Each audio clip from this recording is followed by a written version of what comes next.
Welcome to Trump Breaking News Network, your daily source for up-to-date news on the political scene of Donald Trump, his presidency, American politics and conspiracies.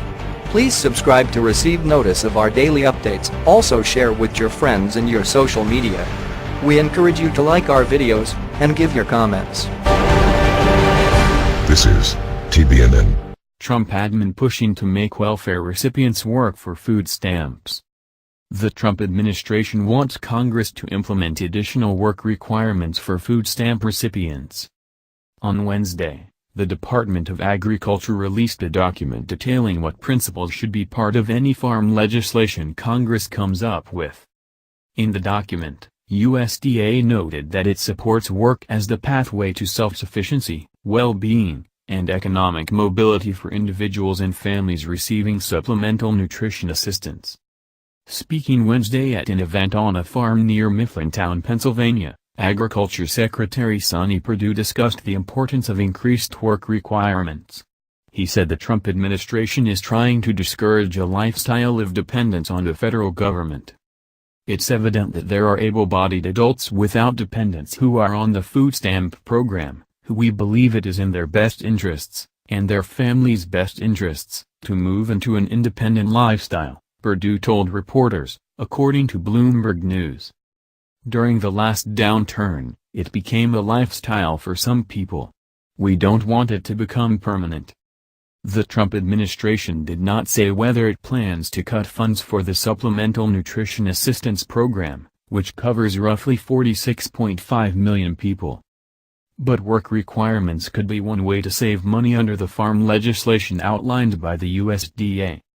In 2015, the department said that 57% of working-age adult SNAP recipients either had a job or were seeking to find one, while 22% claimed they could not work because of a disability, the Washington Examiner reported. The Trump administration has previously taken steps to cut dependence on welfare programs.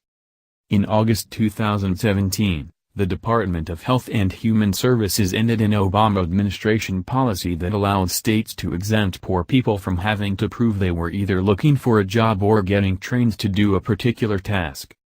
The waiver option offered by the Obama administration is being replaced today by an expectation that work should always be encouraged as a condition for receiving welfare, said Stephen Wagner, the department's acting assistant secretary for children and families. Moreover, earlier this month, the Centers for Medicare and Medicaid Services said it would allow states to impose work requirements on Medicaid recipients. Medicaid needs to be more flexible so that states can best address the needs of this population. Our fundamental goal is to make a positive and lasting difference in the health and wellness of our beneficiaries, and today's announcement is a step in that direction, said agency administrator Seema Verma, according to CNN. But this move prompted backlash, with 3 consumer advocacy groups filing a lawsuit in federal court Wednesday after Kentucky became the first state to require many of its Medicaid recipients to work in order to receive benefits. About 75 million people nationwide are covered by Medicaid. What do you think?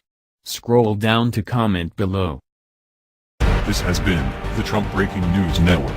Please subscribe and share to stay up to date on the latest news about our president. Be informed.